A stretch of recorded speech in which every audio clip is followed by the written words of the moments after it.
By popular demand, I have in my hands every single pepper that I am sowing this year, and I'm going to tell you exactly why I'm doing it. Now, if you've grown a lot of peppers or you've seen a lot of peppers, you might be surprised to find that in this box right here is at least one pepper that you've never heard of in your life, and I could almost guarantee that. But we're going to start with one that you might have heard before, and that is the Jimmy Nardello, a classic frying pepper. This is one that was brought over by immigrants from Italy, if I remember correctly, and it is a long, kind of crinkly red pepper that has a really wonderful sweetness to it. Throw that up, throw it into a frying pan, cook it up very nicely, and it's just a wonderful pepper to snack on. You could also dry it, make paprika. There's a lot of uses for a lot of these peppers, but the most classic for this one is to fry it up and eat it whole. Now this next one doesn't count towards the peppers that you haven't heard before because I made it up, and that is a marto pepper. This is named after my cousin who brought me a bag of peppers. They tasted really good. I decided to save some seed from them, even though they were probably hybrid and they didn't grow true to seed. I was surprised to find though that last year I did grow these and they made delicious peppers. So I'm gonna keep growing them every year and see if I could actually get something stable, but it's always fun to try to save your own seed and see what you get in the end. This next one is a real cultivar and probably one you haven't heard of, but I actually have seen offered from other seed catalogs. This is a Chorbajiski pepper. It is from Bulgaria. This is a Bulgarian seed packet, so I can't tell you where to get this because I got it myself when I was there this last year. This is a really wrinkly looking pepper. It has this kind of yellow greenish color to it, and it has sometimes a little bit of heat, but usually it's quite mild. I like to blacken them on the grill, and then what we do is we throw them in a jar with a bunch of olive oil, garlic, spices and herbs. Things like dill are really nice. And then you just eat these peppers whole, snacking like a little bit of a tapas dish. This next one is another Bulgarian variety. This is Crveni kambi. This is a little ball-shaped pepper that is very popular in Bulgaria. It's often stuffed and baked or stuffed and pickled, but they have very thick walls. And this package is also very hard for me to open right now. There we go. Since these are home-safe seeds, what you'll find is that they're very fresh and they'll probably germinate a lot faster than your average seed packet. This isn't entirely always true, but especially if the seeds are only a year old and you just saved them this last season, they're going to pop up very quickly. So I'm curious to see how this one does because it is quite the treat to eat. All right, this one is actually new to me. It is the NuMex lemon spice jalapeno. So it is a jalapeno, but it has this kind of citrusy, lemony flavor to it, allegedly. And that sounds great to me. Anytime a pepper has either fruity or tropical or sort of citrusy undertones to it, I'm all about it. I don't know what it is about those kind of peppers, but they just have this pleasant, sort of deeper flavor that I'm not used to getting from many of the other peppers that I've tried growing before. So we're definitely gonna be trying this guy out this year, and maybe it'll end up on the regular rotation. You might also notice that as I'm seeding these, I am actually going in with only 2 cells for each pepper. I'm putting multiple seeds of each pepper. And the thing is with peppers is that unlike a tomato, you can grow them much more densely together without having any issues. In fact, I found that by planting them closer, they did even better than I expected. Next one up is a classic. It is a Serrano. This is a very classic pepper to Mexico. It is used in a lot of salsas. It's used in a lot of fresh dishes. You could pickle it, grill it, chop it up into a salsa fresca. Really versatile pepper. It has a little bit more heat than a jalapeno, and they're a little bit smaller in general, but very flavorful, very delicious. You can also dry it up, mix for a wonderful dried pepper, which has a different name that I am blanking on now. But again, another versatile, delicious pepper that's a classic in a lot of gardens. This one is not new, but it is new to me, and that is the Thai hot chili pepper. Now, I've been cooking Thai food, or at least trying to cook Thai food for quite some time now, and it never tastes as good as that takeout or even going to a Thai restaurant and eating it there fresh. You can't beat that. There's like this secret sort of flavor undertone that I can never get right. And I think growing my own Thai chilies will go a long way towards making me a better Thai cook. Now, I don't think this will magically transform my cuisine if I'm missing a technique. It'll be a lot of fun to try experimenting with my own fresh Thai peppers from the garden. Tequila sunrise. This is what I would classify as a snacking or a salad pepper. It is purely a sweet pepper. It's about this big. It doesn't have that many seeds. It has like a nice, pretty decently thick wall, and it's just wonderfully crisp and sweet. It's fantastic to just eat straight out of the garden, or you could chop it up into little rings and throw it in a salad. Just an absolutely wonderful sort of sweet orange pepper. Actually, I think I've finished that seed packet. All right, this one is probably the most special out of all these pepper seeds that I have. It is definitely the most unique. It is called I'm awful with scientific names. It's Capsicum flexiosum. Now this is from a very small seed company, so small in fact that it's called the Small Island Seed Company. Now I wrote down some interesting facts on the tag here. It's one of those rare peppers that is extremely cold hardy. When I say extremely cold hardy, it gets down into the negative temperatures and down to even -12. He's up in Canada, so he uses Celsius, but that's -12 Celsius. So quite cold temps. They're described as juicy, sweet, tangy, and almost like a spicy candy. It has a similar spice level to cayenne, and oddly enough, it's a perennial that has deciduous leaves that drop in the early spring, and then they bounce back to only regrow and survive all winter long while producing peppers. So we'll see how it does in San Diego. Definitely doesn't get into the negatives here, but maybe that'll do even better in my climate. This is a pepper that I'm going to be growing every single year, no matter what. I guess this is my desert island pepper, for at least for kind of quick meal preparation. So this is a Shishito. Now most Shishitos that I've had, at least recently, don't have any spice. There's this maybe 1 in 10 chance that you will get a spicy one, but I don't know what it is about it lately, but it seems like none of the ones I grew last year had any kick to them, and that's fine, because that's usually what a Shishito is. Now the way that I like to use these is that I'll pick a whole bunch of them. I actually even have a piece of short form on this, and I'll saute them up in a pan with some olive oil and garlic.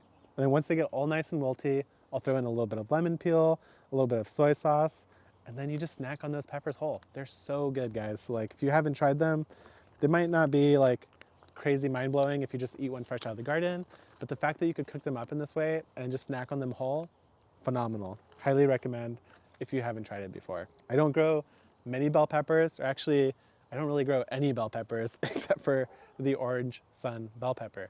This is one that we bought from a community college as like a seedling about 2 years ago, and we were really surprised by how good it was. So when I saw that Botanical Interest was offering the seeds, I've never seen them or actually looked for them before, but they are so good. It is a bell pepper that actually tastes really good. It has a lot of sweetness, has really nice thick walls, you could stuff it.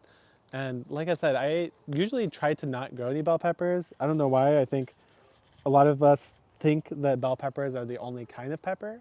And what you'll see as I keep sowing these seeds is that there are a lot of peppers out there that can totally replace the way that you use a bell pepper. Now it is a very classic stuffing pepper. The ability to stand upright in a dish and be stuffed with something and baked is really nice, but you'll see that a lot of these other peppers can do that, while in my opinion, tasting better and having a better texture. This next one is one that, if you've watched me before, ever talk about peppers, you've probably heard me talk about the Biquinho pepper. This is a pepper from Brazil. It is also called little beak because it looks like tiny little bird beaks. And usually they come in yellow and red. In this case, in Botanical Interest, they're mixed together. And they both have wonderful flavor. I don't know if I could really distinguish one from the other, so I would just use them interchangeably, but it's nice to have the different color options. So let's dump some of these seeds out.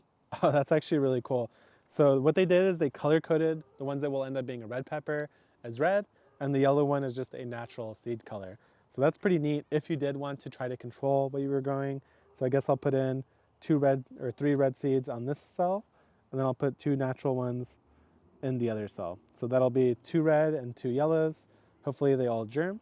But this is a wonderful pepper, guys. It makes a phenomenal hot sauce because it has a very, very deep flavor.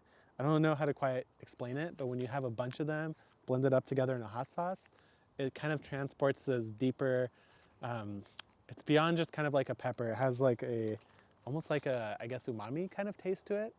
I don't know how to explain it. Delicious. Definitely try them if you haven't. And then we're gonna go in with another delicious hot sauce pepper, and that is the Sugar Rush Peach. This is a very nice looking pepper. It has very thin walls. It has this orange peachy color to it, and it definitely packs a punch. I believe it's less than a habanero, but it's definitely up there. This is absolutely wonderful if you wanna add a pop of spice to a dish without killing yourself, or adding a lot of deep, fruity, spicy flavors to a hot sauce like I mentioned. That's primarily how I used these last year. Adding a couple to a bottle of hot sauce really elevates it to have that special extra something. All right, now we're getting into some more Bulgarian territory. And this one's actually really interesting. It's Червена чушка, which basically just translates to red pepper. This is one that comes from Seed Savers Exchange, so I'm really curious to see how it compares to an original Bulgarian cultivar. Now, the reason why these peppers are so good and why they're definitely a hallmark of Bulgarian cuisine, up there with tomatoes and summer savory, aka chubrica, is that they have immensely thick walls.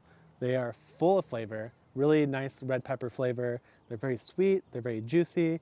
You could smoke them, you could stuff them, you could dry them, you could pickle them, you could fill them with cheese, fry them in a pan. You could pickle them with a little bit of balsamic and fresh garlic and have them as a side salad. They're so good. I have never experienced a pepper like it, and the only reason I even know about it is because I had them when I've been in Bulgaria, and every Bulgarian knows a Crvena chushka.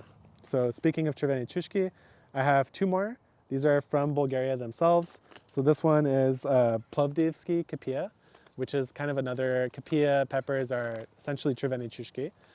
So this is from a town in Bulgaria called Plovdiv, and I also have the second one here called Hisar Kapia.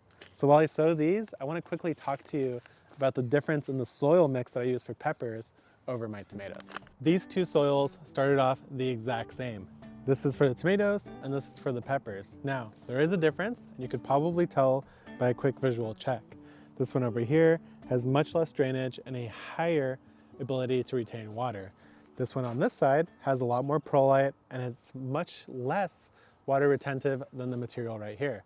They started off the same. The only thing I did was I added a lot more perlite to this batch. The reason why that is because when I'm growing tomatoes, putting multiple in each cell, they grow very quickly, they're very vigorous, and they use a lot of water. So I want to have the ability to retain water and nutrients so I could pack the seedlings in there, let them grow for longer in between watering. Now with peppers, they take a very long time to grow.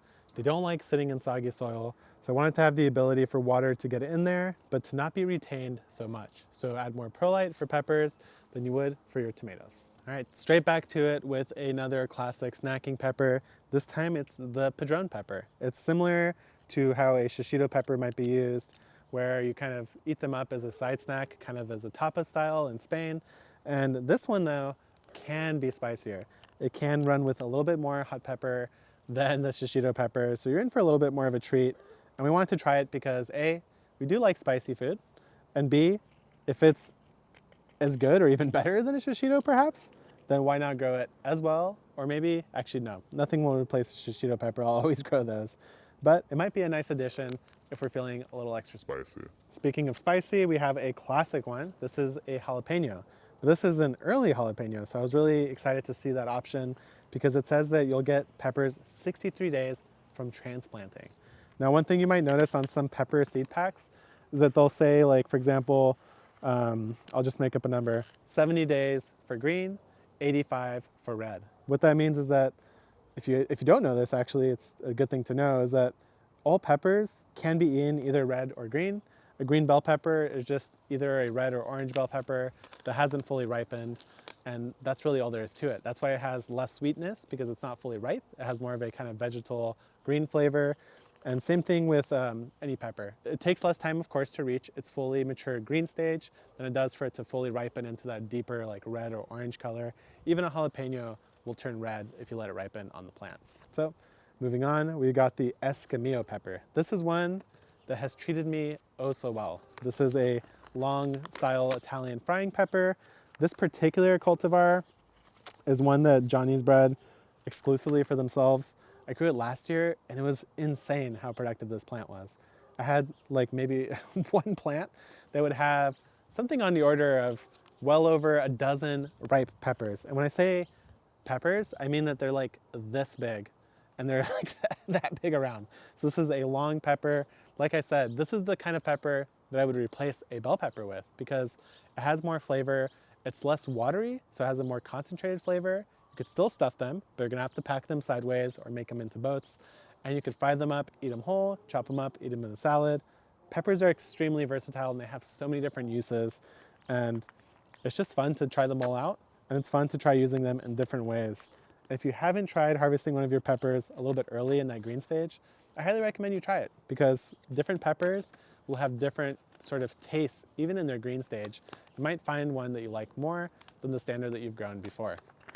But this next one is an interesting one. It's actually a sort of analog to the Escamillo pepper. The Escamillo pepper is a particularly bred pepper that was specific for Johnny's, whereas this is more of the classic, same version of that pepper as an heirloom. So this is a golden Marconi pepper, another classic sweet Italian frying pepper. Highly recommend you guys try these out. I'm trying this one out to see just how much of a difference the more hybrid bread variety is over this more classic heirloom style, to see if it's really truly worth that extra little bit of performance that you might get from a hybrid over the heirloom. I will say that also this seed pack I think costs about a fifth of the price of the one that I got from Johnny's. So you are paying a lot more for those hybrid seeds because they do take a lot more work to actually develop. This next pepper is a really funny looking one. It's called the Mad Hatter. It almost looks like a weird, like I guess UFO. It has a rounded top, like a sort of like a bell, and at the bottom it flares out into multiple different directions. Now this is a pepper that to me looks kind of like aggressive, like it might be a spicy pepper, but it's not. It's a nice sweet pepper. This is a very thin-walled pepper, so personally, I like to snack on those kind of peppers or fry them up. Since they're so thin-walled, they don't have that much water in them, which makes them ideal for that. But very delicious, very unique looking, a lot of fun to grow, and I try to have it in the garden every year. This guy is the Candy Cane Chocolate Cherry. It's a striped pepper, so it looks very unique, very interesting. It's from Botanical Interest. I actually grew these last year as a start that I bought from a nursery, and they did really well. They were very prolific. We found them to be very delicious, and it's definitely on our list of a keeper. So I was really excited to see that Botanical had them, and I'm definitely going to be adding them into the rotation from seed this year. All right, we're down to the last pepper here, and it is the Scotch Bonnet. I don't grow a lot of ultra hot peppers anymore. Last year I did. I got up into the Carolina Reapers, the Scorpion peppers, and I decided I don't need that in my life. I need something in that habanero range. So habanero is probably the hottest, or maybe Scotch Bonnet. They're very similar in their Scoville units, but Scotch Bonnets are a seasoning pepper. They are very flavorful. You could throw one in a dish, get all the spice and all the flavor you need. They have a very tropical undertone, very unique flavor to them. They're a classic staple to a lot of dishes like jerk chicken, and it's just really worth trying out if you haven't tried them. They're a little bit more hard to find in the grocery store, so growing them is a great way of sampling different types of peppers from around the world. Now, that's a decent amount of peppers. I think actually less than I expected. Well, actually, let's count them out. So we have 1, 2, 3 in each one. We have 2, 4, 6, 8 times 3, so 23 peppers because this one only has 2 in it. So that's a decent amount of selection. It's more than my tomatoes, but like I said, peppers you could pack closer together. They seem to do better in containers. They grow slower, they're easier to manage. So I'd rather err on the side of having more peppers than tomatoes because they're just so much easier to support. And like I said, all of these can have similar use cases, different use cases, but all of them are definitely going to be eaten, and that's the main goal when you grow anything. Now these guys are going to go inside and they're going to sit on a heat pad because peppers really benefit from extra heat in order to germinate, whereas tomatoes, while they do benefit, can handle a little bit more cold, but the peppers, I don't want to wait any longer, and they're going inside on the heat mat.